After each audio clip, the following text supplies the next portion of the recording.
Dear students, Assalamu alaikum warahmatullahi wabarakatuh. In the previous class,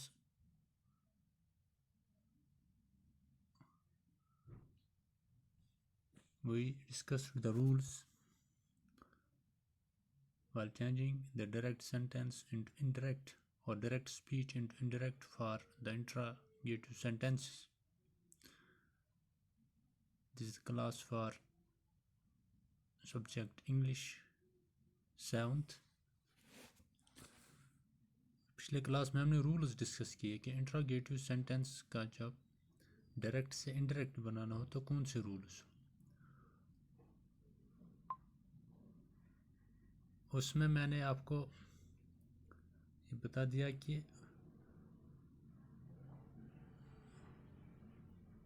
interrogative pronounce या WH word questions जब direct speech में WH word question से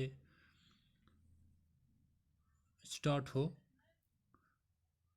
तो उन में कंजक्शन यूज़ नहीं होता है, लेकिन जब ऑक्सिलरी वर्ब्स इसमें is, am, are, was, do, does, have, had, were, can, will, would, could, जब इससे क्वेश्चन शुरू होता हो डायरेक्ट स्पीच में, तो जब हम उस डायरेक्ट को इनडायरेक्ट बनाएंगे तो उसमें कंजक्शन इफ़ या वेदर यूज़ होता है। लेकिन जब यही क्वेश्चन डायरेक्ट स्पीच में इंट्रोगेटिव प्रोनाउन से स्टार्ट होता या इंट्रोगेटिव एडवर्ब जिसमें when, wire, why, which, home, ये तो इंट्रोगेटिव प्रोनाउन हुए, तो उसमें कंजक्शन यूज़ नहीं होता। ये रूल्स हमने ऑलरेडी डिस्कस किए। अब आपके टेक्स्ट बुक पेज नंबर 108 पे questions, change the narration of the following, जिसमें पहला है she said where are you going.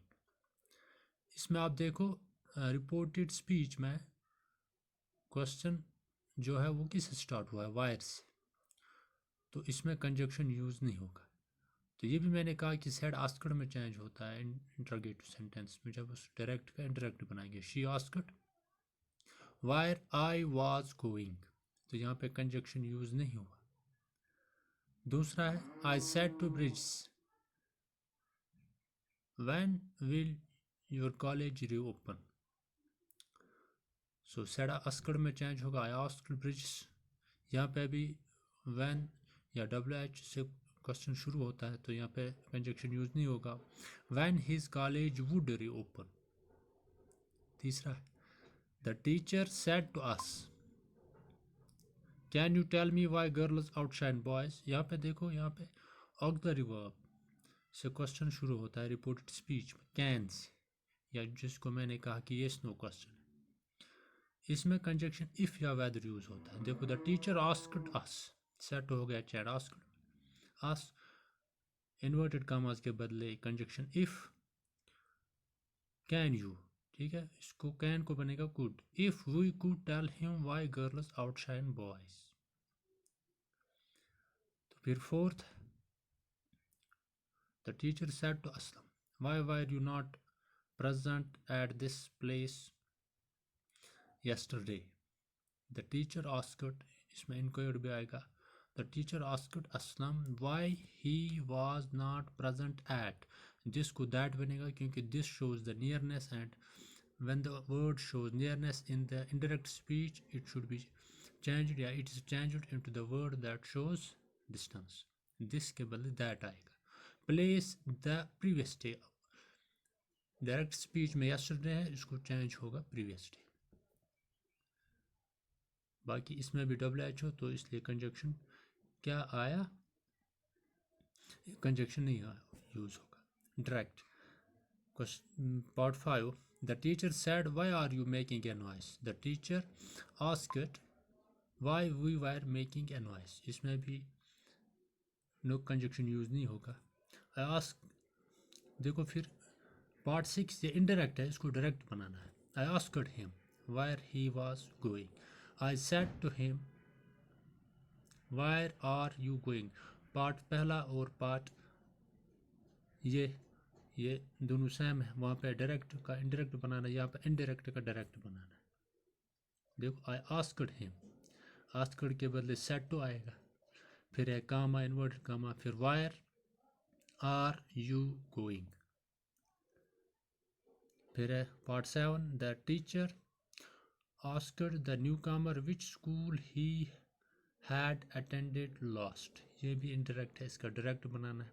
The teacher asked के बजाय सेड टू द न्यू कमर, यहाँ पे कामा फिर इन्वर्ट कामा बिगिन, विच से क्वेश्चन शुरू हुआ है रिपोर्टेड स्पीच में, which school have you attended last, which school have you, have के बदले हैड, ठीक है। यहाँ पे ऊपर इनडायरेक्ट में यू है,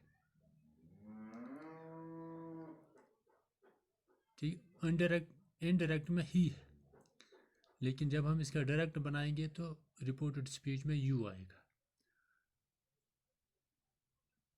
part 8 you asked her if she could play carrom board, you asked her if she could play carrom, देखो आस्क्ड के बजाय सेड आएगा, यू सेड टू हर, फिर comma invert comma begin, could है ना तो इसका कैन बनेगा can you play carrom, simply.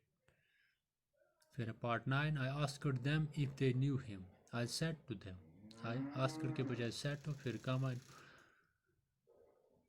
If they knew do you know him, फिर part 10 she asked you why you were late, she said comma why are you late. तो ये थे page 108 पे जो नरेशन से रिलेटेड इंट्रोगेटिव सेंटेंस, उनका narration from direct indirect या from indirect to direct. Thank you.